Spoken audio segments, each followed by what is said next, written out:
Hi guys, welcome back to my channel. I know that you guys have missed me sitting down like this and talking with you.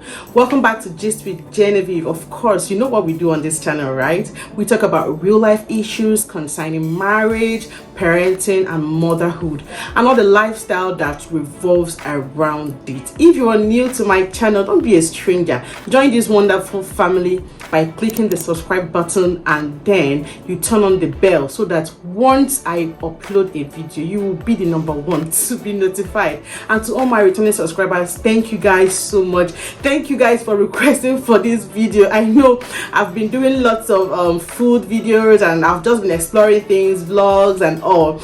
You guys have been requesting for give us something, give us real talk, give us real talk. So this is me giving you real talk. Okay, today we're going to be talking about a popular topic around marriages everywhere globally. I think it's a global topic, but because of the African setting and the way we see marriages and in-laws, it is a very popular topic in Africa, Nigeria. So we're going to be talking about how to manage your in-laws, whether they are horrible, whether they are nice, how to manage those in-laws and to enjoy your marriage. If this is something you would love to hear, I want you to watch this video to the very end. So guys, let's get to it. Christmas is around the corner, and I know that some persons are really thinking so hard about how they're going to face their in-laws or how they're going to be acting around their in-laws. People have not figured out how to coexist with their in-laws and enjoy their marriage. The idea of marriage is that when you are married to a guy, you marry his family. The wedding between the both parties brings their families together. So if you are not enjoying the extension of the family, I think you're missing out one or two things in your marriage. I believe that having a good relationship with your in-laws will also, it's an extension of enjoying your marriage. It doesn't mean that if you don't have a good relationship with them, you won't enjoy your marriage anyway. It's just an extension of enjoyment. So, the more the merrier. So to manage your in-laws, I'm going to break this down into about three parts. First of all, you start from yourself and then your spouse before you now take it out.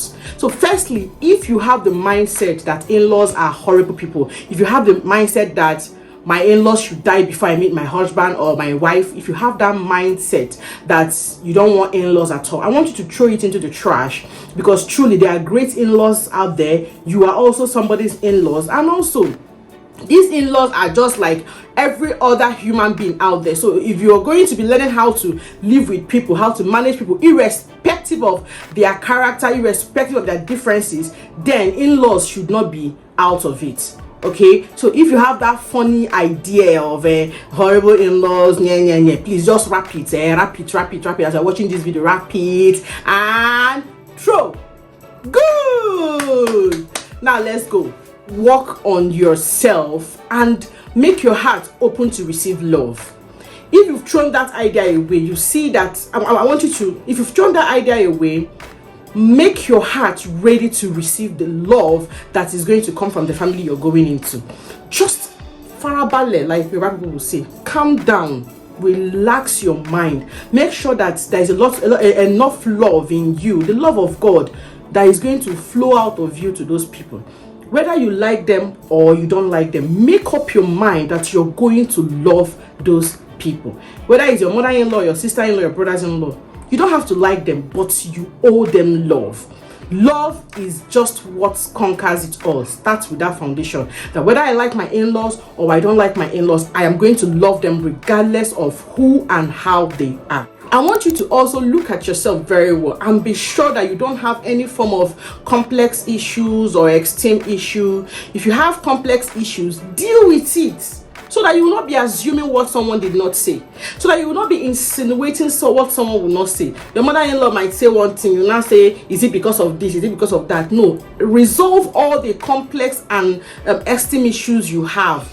I'm going to be saying mother-in-law a lot because it's the popular one, but this in-law issue is not peculiar to mother-in-law, daughter-in-law. It is both ways, and it's not peculiar to the bride and the groom's family, both ways too. But because I'm a bride, I will always say this, it's easier for me to make instances from my own perspective or from my own experience. Do you understand me? Make sure that you have dealt with every form of complex issue, so you don't come feeling like for your in-laws, or you think that they are doing you like because you are not up to. So if you have any form of issues around complex, resolve it. After you have dealt with yourself, after you have arranged yourself, filled yourself with love, resolved every form of superiority or inferiority complex you might be having as a person, then you and your spouse needs to start building up things from day one on how to manage your in-laws. Set boundaries from the beginning. I'm sure these are conversations you should have had when you are still courting, conversations you should have had when you were still trying to get married. Assuming you didn't have those conversations, or assuming maybe you didn't talk about it, you didn't give me a topic to talk about, and things have gone sour, still start now. That is never too late to start. Set boundaries that define your home, boundaries that define who comes and who goes, boundaries that defines whether the in-laws are going to live in, where the in-laws are going to be visiting, and how long they'll be staying, the notice, whether sufficient notice should be issued before in-laws visit. Whatever boundaries you know you need to set about in-laws, set it. If you are somebody who enjoys your very small space and you think that in-laws coming, your star-in-law coming, or people coming around you might maybe desecrate your space, for want of words, or probably them coming around might make you to maybe uncomfortable, it's fine. You can love them from afar. Whatever will make you enjoy your marriage and enjoy them, it is completely okay. That is how I see these things. There is not a one size fits all. While someone might want in-laws to come around and stay, and or someone like me, I want my mother-in-law to come, she's my messiah.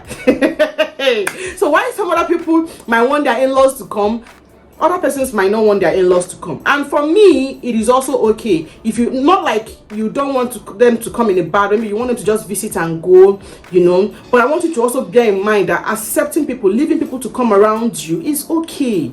It is fine. You have to draw lines on how to also accommodate people. You have to learn to accommodate people. Learn to accommodate people, okay? If you've been living on your own, you don't want anybody to invade your space, it's not so bad though, but allow people to come around, accommodate people. Because as you are somebody's in-law, someone is also your in-law. Setting your boundaries, the boundaries are set. I need you to always be on the same page with your spouse on issues, on every issue in marriage. It's good for spouse to be on the same page, but particularly for the issue of these in-laws, I need the spouse to always be on the same page. Don't go speaking fire and your husband is spilling cold water, and then you people are before the in-laws talking about different things. You're not sinking. They'll just look at you people and like, these ones walk over. Anything they want to do, they will mess you up. If they are, especially where they are in-laws that are out to destroy your marriage, or in-laws that do not have your interest, that they will mess you and your husband up. So make sure that at every time you're syncing with your spouse. Assuming for any reason you people are not in sync, you the woman, you know that you people are not in sync, just shut your mouth. When you people come inside, you people can sort out the difference. Don't go showing the world, they say, spraying your dirty linen in the public, and then it's your in-laws that will come and resolve it for you. You're making a very big mistake. Once you bring them in, it will be difficult for you to take them out of your matter. So first of all, when they see that these people are organized, they have the way they do things, they're on the same page, they will give you some space. People respect organized people. People respect you when they know you know what you're doing. When they know that you don't know what you're doing, you will see base on top of your family. So please make sure that you present yourself well, you're organized, and you have your boundaries. So when they are talking to you, or when they want to act around you, they know how to act around you. When you get married, please focus on your spouse. For the guys, if you're a mommy's boy, say bye-bye to mommy. The Bible says that for this reason, a man shall leave his father and his mother and cleave to his wife. So if you are married to a woman, if you're married to a man, please forget about where you're coming from. Burn your bridges. I'm not saying you should throw your family away or what. No, that's not the point of this. What I'm saying is focus on your family. Focus on your new family you're building. Once you people come together, these people that you're bringing together, they become your priority, they become your number one. So you can't continue to drag yourself back. I want to go and eat my mother's sweet soup. And if for any reason your wife doesn't know how to cook, you're not rubbing it on her face by going back to go and eat your mother's sweet pot of soup. If you finish eating that soup, remain there. I'm just saying, focus on your own. Do not keep going back. It's just like traveling on a journey. You're traveling to, let's say you're traveling to Lagos. You're traveling to Lagos from Abuja. You get to Lokoja and you say, I forgot something. You go back to Abuja. You travel, you pass Lokoja. I don't know the next place you now get to. You go, I forgot something. You go back to Abuja. How far do you think you will travel? I'm just giving you an illustration of what this marriage journey is. If you are moving, keep moving. Keep moving. You can carry them along. You can do whatever you want to do with your family, but please keep moving. Make sure that your goal is with your family. You have left your other family and you're focused here. I don't even want to bring up the question and this ridiculous question of my mother and my wife, who is top chat? Who is even asking? Should we even be asking? Should we even be asking your mother and your wife who is top chat or who is this? Let's not even get into that argument. There is no need for that. That question is completely unnecessary. Your mother is where your mother is. Your wife is where your wife is. Let's not start bringing in whatever questions as to who is who or what. Everybody has their own place. I think it's misplaced priority for people to start ranking mother and wife. Everybody has their own place. Don't try to place who above who or who is not who. Keep them where they are. And if you're a wise man, you should know where your family is. Your wife is you. Your wife is you. Because you people are one. Your wife is you. So there is no my wife or my mom. Even allow your relationship with your parents to affect that one with your wife.